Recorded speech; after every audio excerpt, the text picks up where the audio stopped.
Muchas gracias. Agradezco la generosa presentación que han hecho de mi persona. Quiero agradecer la presencia del rector Juan Luis Hernández y la también muy cálida recepción que he tenido en esta universidad que aprecio mucho desde hace años, a quien le tengo una especial consideración y cariño.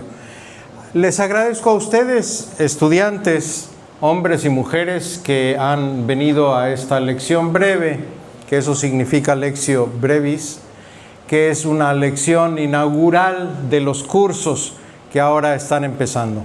El tema que se me ocurrió que podía ser relevante en esta situación que estamos viviendo en el país era hablar de los cristianos y el compromiso político.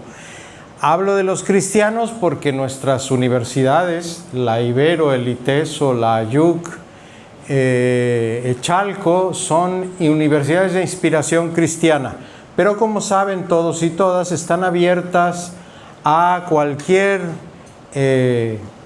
creencia, persona, independientemente de su fe religiosa o de su no fe religiosa.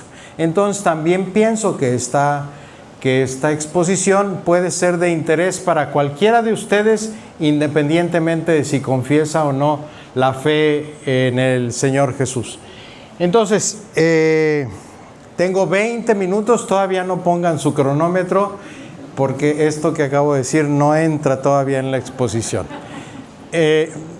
Para allá, para acá. Ahí está, ya le hallé. Primero vamos a hablar de qué está pasando. Está pasando que estamos hartos de la política.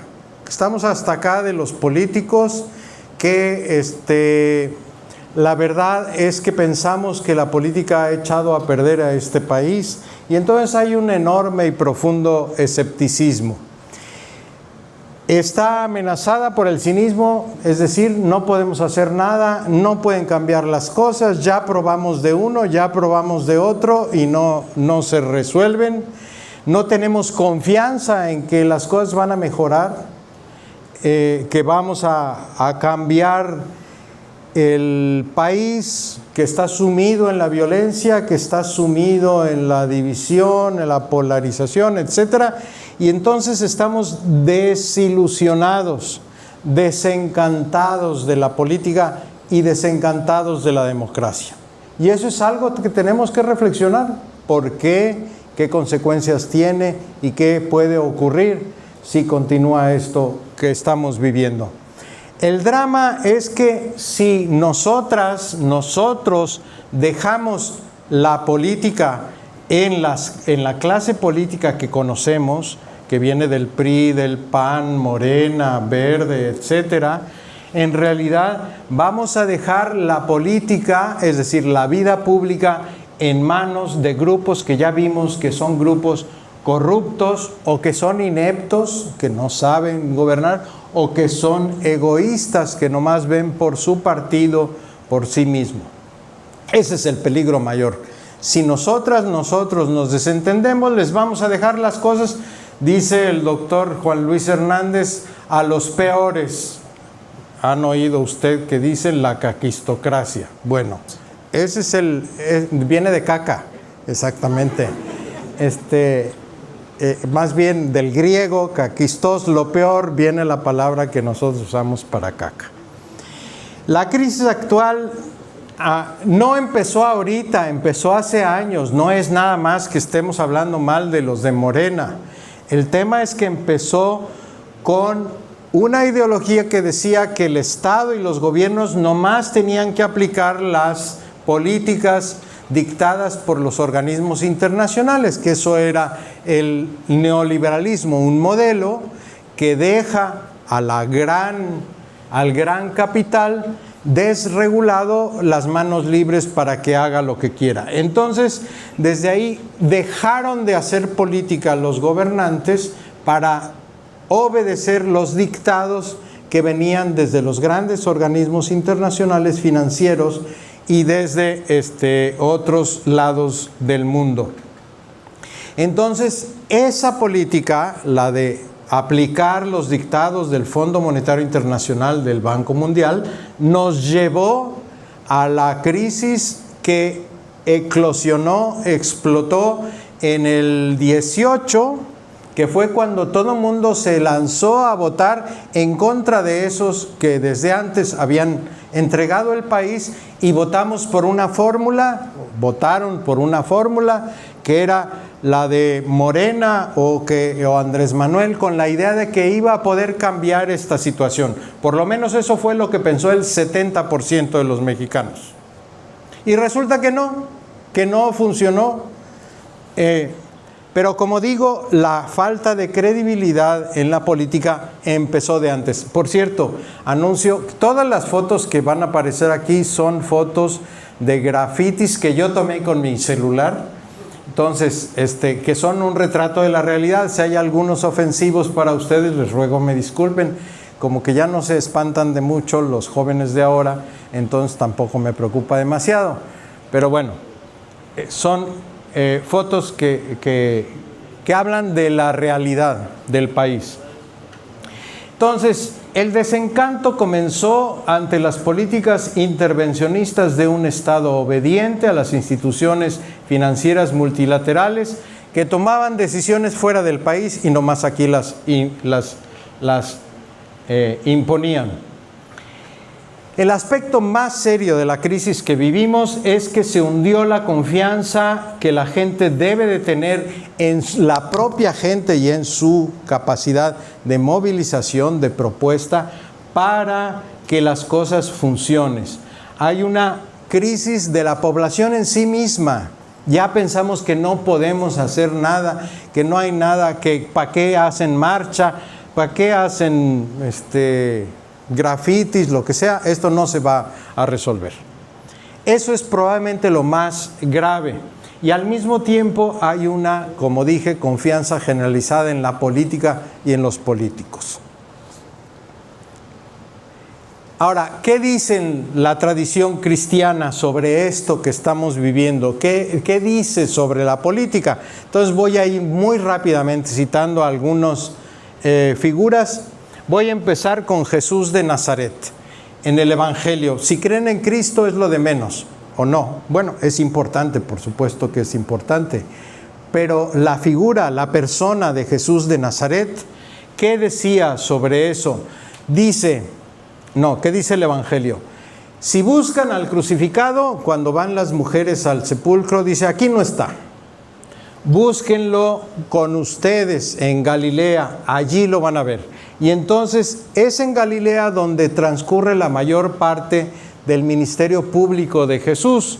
Es decir, la actividad de servicio, iba curando a los enfermos, iba expulsando a los demonios, iba tratando de arreglar lo que estaba mal. Ahí es donde vamos a encontrar a Jesús, tratando de resolver los problemas que tiene la gente.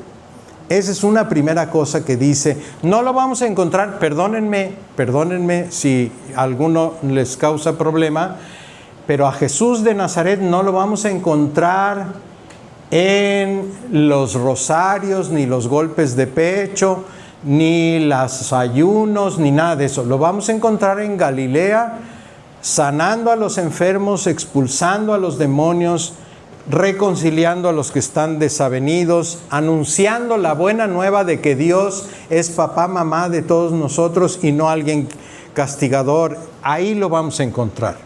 Entonces, pasando por la vida, haciendo el bien, curando a los oprimidos del mal, vamos a poder ver y experimentar a Jesús.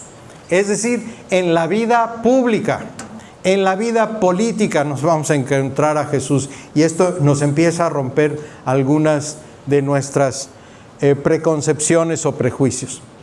Pablo VI, un papa que ya no les tocó a ustedes, por supuesto, pero decía que si dejamos las cosas libradas a su propio mecanismo, van a agravarse las cosas y entonces va a haber más división, más pobreza y riqueza. Los países ricos van a crecer mucho, los pobres se van a desarrollar muy lentamente. En algunas regiones la oligarquía goza de una civilización muy refinada y la cultura, y el resto de la población es pobre y está privada de casi todas las posibilidades. Si dejamos las cosas como están y no intervenimos, van a ir para peor. Y cada vez va a haber más pobres y cada vez va a haber menos ricos que van a controlar más la riqueza. Ustedes saben, el 99%, no, el 1% de la población controla como el 60%, 70% de la riqueza del mundo, el 1%. Y esta es una tendencia del capitalismo a la concentración. En fin, y eso se traduce políticamente en que excluyen a los que son prescindibles. Entonces, tomar en serio la política en todos los niveles es el deber de todas las personas para conocer cuál es el contenido, cuál es el valor de las opciones que existan, cuál realiza colectivamente el bien de la ciudad, de la nación, de la humanidad.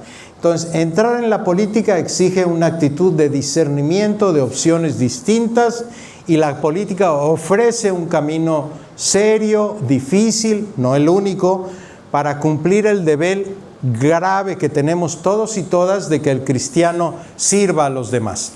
Es decir, la tradición cristiana, y Benedicto XVI, ya no lo voy a citar, dice que la política es el medio de querer a la mayoría, es la caridad con las personas que no conocemos, con quienes no son parte de nuestra familia. Entrar en política es querer a quienes están lejos o no conocemos.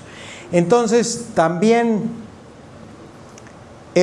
dice Benedicto, la política es la vía institucional de la caridad.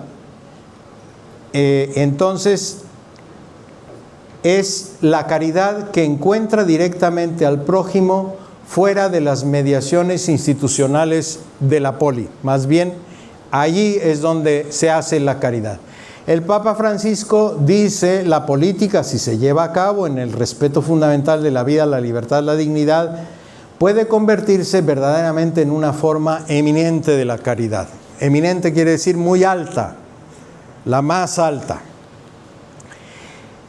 Jesús, vamos a preguntar, voy a preguntar algo. La fe cristiana reconoce que la realidad es compleja y es difícil. Y parte de hoy vivimos el desvanecimiento de tantas ilusiones revolucionarias en los países pobres, la imposición, la irrupción de la crisis global, el desprestigio de la política, y de todos modos el pensamiento o la fe cristiana quiere ofrecer con sencillez el servicio de su luz para orientar la mente a soluciones plenamente humanas, es decir, posibles, que nos han planteado soñadores horizontes utópicos. Bueno, ¿quién sabe, quién conoce de aquí la parábola del trigo y la cizaña? Levante la mano, por favor. Bueno, vale la pena que la conozcan. Está en el Evangelio, es un cuentito, es un cuento que Jesús platicaba y decía, resulta que un sembrador salió y plantó trigo en un campo. Y en la noche vino el enemigo y sembró plantas malas, sembró cizaña. Entonces crecieron juntos el trigo y la cizaña. Cuando se da cuenta se da cuenta el dueño, entonces dice, ¿por qué si yo nomás sembré trigo?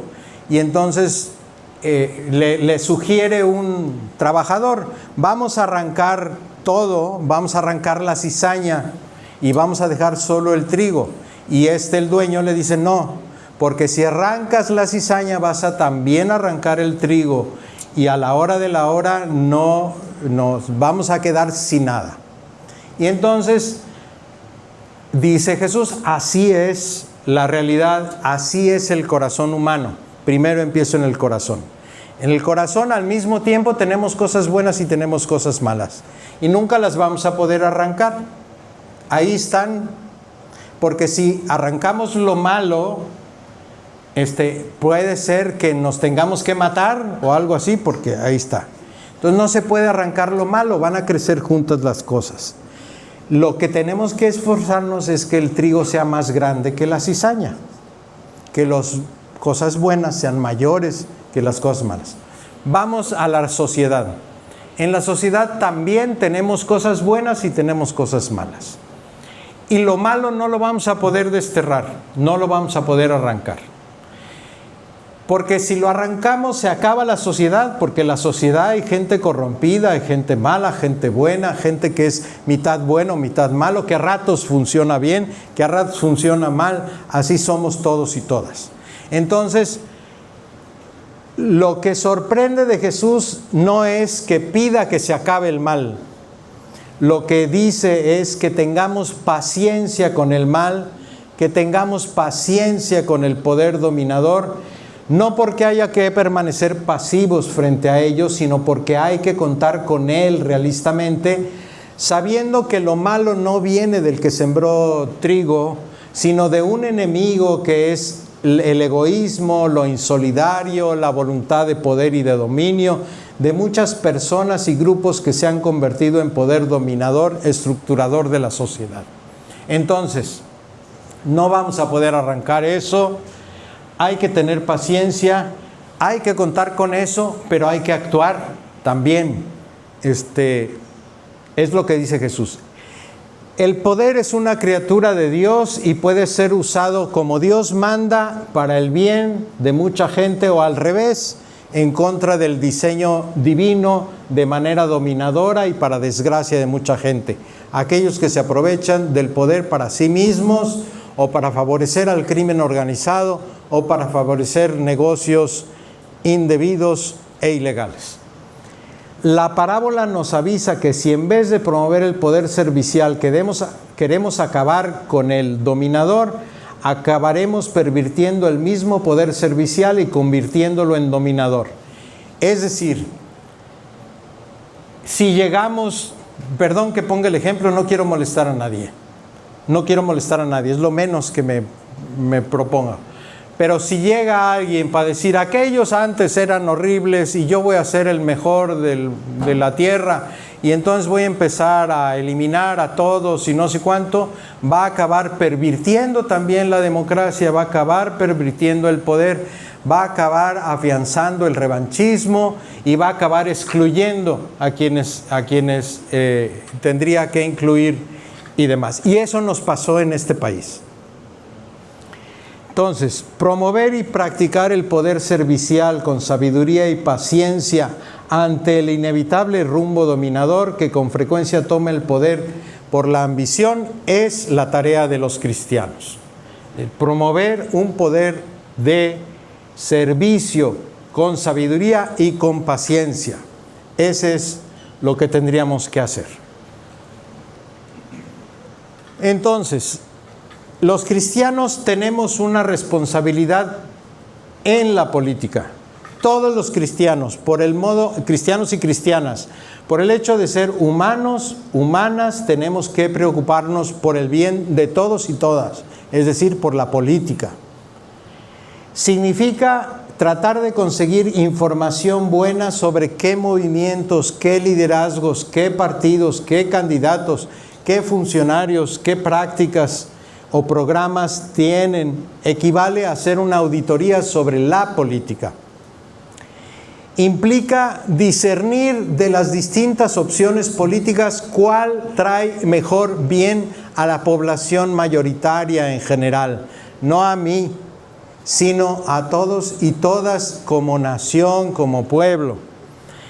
Especialmente de los pobres, de los excluidos, de los discriminados. Estoy hablando de los cristianos, cristianas en la política. Por eso tenemos que ver por las personas marginadas, excluidas. Eso todos y todas. Pero algunos pueden tener una vocación política. En la mañana hablaba con algún grupo con el que me reuní con ustedes a las 7 de la mañana sobre la vocación. Algunas personas en particular también pueden tener una vocación política que los lleve a participar en movimientos sociales, para profundizar la democracia o tomar parte en partidos políticos o en foros donde se discute esto para incidir políticamente.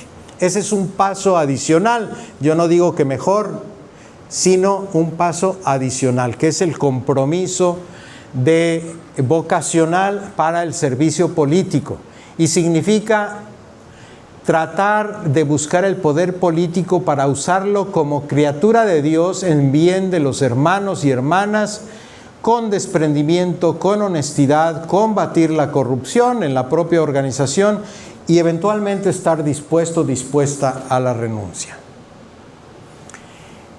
Estos que tienen una vocación política tienen que tener muy claro que no hay una política cristiana, que sí hay cristianos haciendo política y tenemos que tener cristianos haciendo política.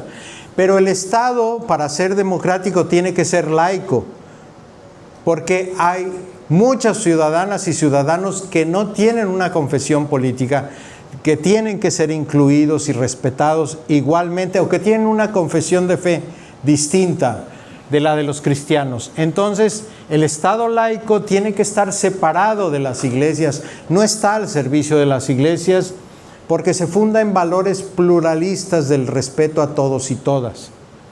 Entonces, hoy no es correcta una política cristiana. Todavía ahí andan por ahí jilgueros de las derechas hablando de que tenemos que hacer política cristiana.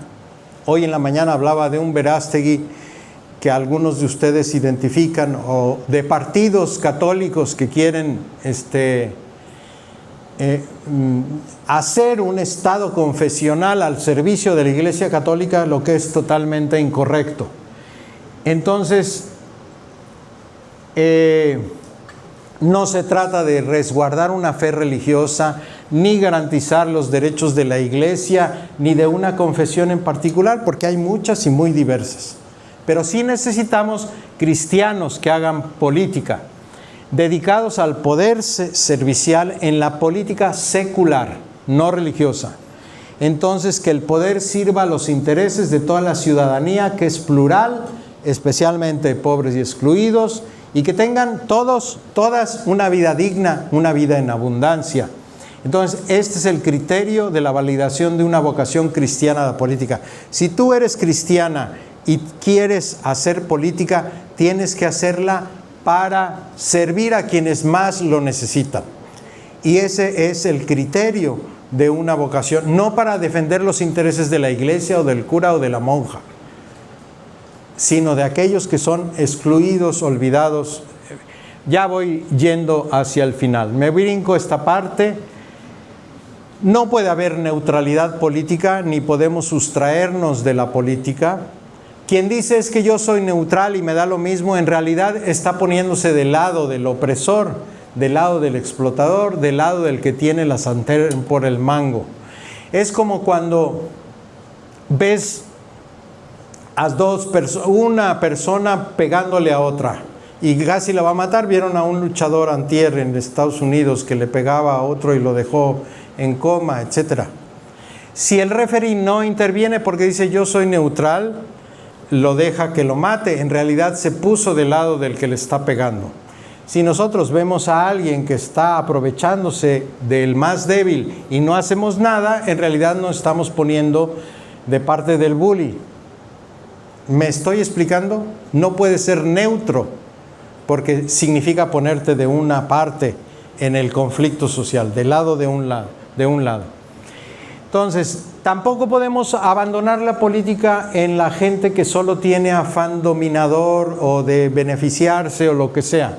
Entonces, se equivocan aquellos cristianos que dicen, eso es lo que dice abajo el Concilio Vaticano II, aquellos que dicen, si vamos a ir al cielo, esta vida es transitoria, no tiene importancia, nos da lo mismo, porque la vida verdadera está después. Quienes dicen eso se están equivocando profundamente, porque están dejando de lado su fe, que los obliga a cumplir más perfectamente con la caridad, con la vocación de cada uno, hoy, aquí, ahora. Esta vida es la vida eterna, aunque vaya a haber algo después. Eso no, pero no podemos dejar para después porque a muchos pobres, ustedes han oído, les dicen, tú resígnate, al cabo Dios te va a compensar después, eso es profundamente equivocado. Bueno, entonces no podemos tampoco dejarla en manos de utópicos puros o de mesiánicos, porque entonces vamos a llegar a un mundo lleno de intolerancia o de fanatismo. Si nomás los míos son los buenos, 90% lealtad, 10% capacidad. Eso lo hemos oído. Entonces, a la hora de la hora, solo los fanáticos van a estar allí creyendo que son los que nos van a salvar y haciendo a un lado a la población. Entonces, eso ya lo dije. Entonces, para entrar a la política se necesita gente que sea audaz, que se anime a agarrar el toro por los cuernos, que sea paciente, que sea humilde, porque las cosas van para mucho tiempo y no es para que te echen muchos aplausos ni nada de eso, que sea honesta, que sea abierta a oír críticas, a escuchar puntos de vista distintos, que sea capaz de dialogar, que crea en los jóvenes, en las juventudes, en las novedades. Hay que ver para adelante, no para atrás, etc. Me brinco esta parte porque ya me pasé los 20 minutos. El tema es que no podemos, al hacer política, olvidar a todas las personas que han dado su vida por construir un país como el que queremos tener, y que hacer memoria de aquellos es una obligación. Entonces, no podemos olvidarnos de las cruzadas, que fue una tontería que hizo la Iglesia para acompañar a acabar con el Islam, etc. No podemos olvidarnos de la esclavitud. Había católicos que decían que la esclavitud era querida por la Biblia y por Dios, porque por eso había creado razas. Entonces, si había razas, era para que unos mandaran y otros obedecieran, y entonces que querer acabar con la esclavitud era querer acabar con el plan de Dios, etc. Es por poner ejemplos de la historia. La Inquisición, otra gran tontería, no la podemos, cuando el fanatismo o la religión gobierna, lleva a inquisidores y lleva a hoguera y lleva a tortura, etc. Cuando la conquista, los bombardeos de Hiroshima, Nagasaki, el Holocausto, la Guerra Sucia, de la que hablamos hace ratito, los genocidios hoy en Gaza, intervenciones, hambrunas, masacres, todo eso lo tenemos que tener presente para honrar la memoria de estas personas y no volver a cometer los errores que se cometieron. Dice, solo podemos hacer teología desde Auschwitz. Es decir, ya teología bonita acá de cómo es Dios y que no sé qué, ya no la podemos hacer. Tenemos que enfrentar la brutalidad de la tortura, del aniquilamiento, de los hornos de Hitler, etc. No hay que olvidar a un cristiano que se mete a la política por su vocación, que a Jesús lo mataron por blasfemo y por subversivo, ¿sí? Porque se opuso al poder establecido, que era el poder romano, a manos del poder dominador. Y cuando decimos en la misa, hagan esto en memoria mía, nos referimos a esa memoria, a la memoria que es subversiva, que va contra el poder, que cambia las cosas, que busca la igualdad, la justicia, la reconciliación. Entonces, sin la memoria de los pobres y de las víctimas de nuestra historia, nunca tendremos esperanza cristiana comprometida con la política. Entonces, finalmente, una cosa es la política y otra la política partidaria y otra es la ciudadanía.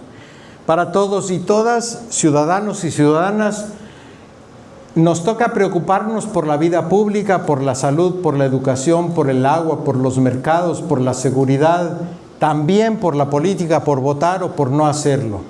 Las personas que somos ciudadanos, ciudadanas, ejercemos nuestra ciudadanía vigilando, auditando a funcionarios y gobernantes, participamos eventualmente de ONGs Y depende de una educación temprana siempre, de la educación para la participación, para la solidaridad. Eso queremos inculcar en esta Universidad Iberoamericana Torreón.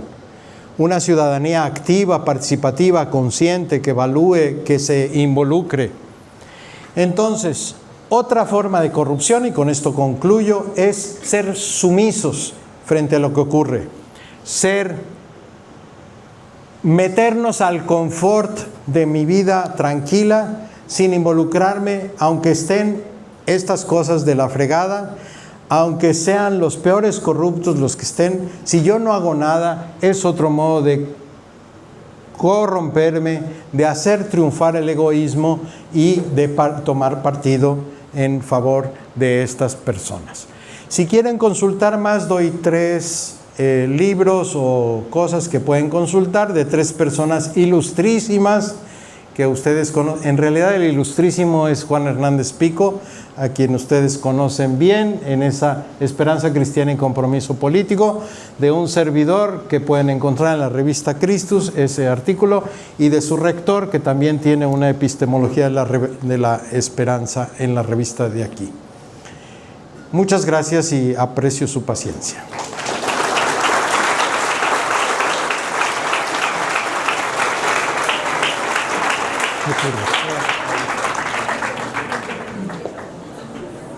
A continuación solicito en este escenario la presencia de nuestra directora general académica, Irma Bañuelos Hernández, para entregar un obsequio y un reconocimiento al padre David Fernández Ábalos. Adelante, por favor. Bien, ya para que todos vayan a sus respectivas clases, solo quiero agradecer la presencia del padre David Fernández en su casa, Ibero Torreón. Realmente es un gusto poder escucharlo y sobre todo que nos deja con esa sensación de cómo restituir el verdadero sentido de la política. Seguramente muchos teóricos anteriores a usted estarían muy orgullosos de que ese legado permanezca firme en las universidades católicas. Gracias. Muchas gracias. Muy amable. En nombre de la Universidad Iberoamericana Torreón,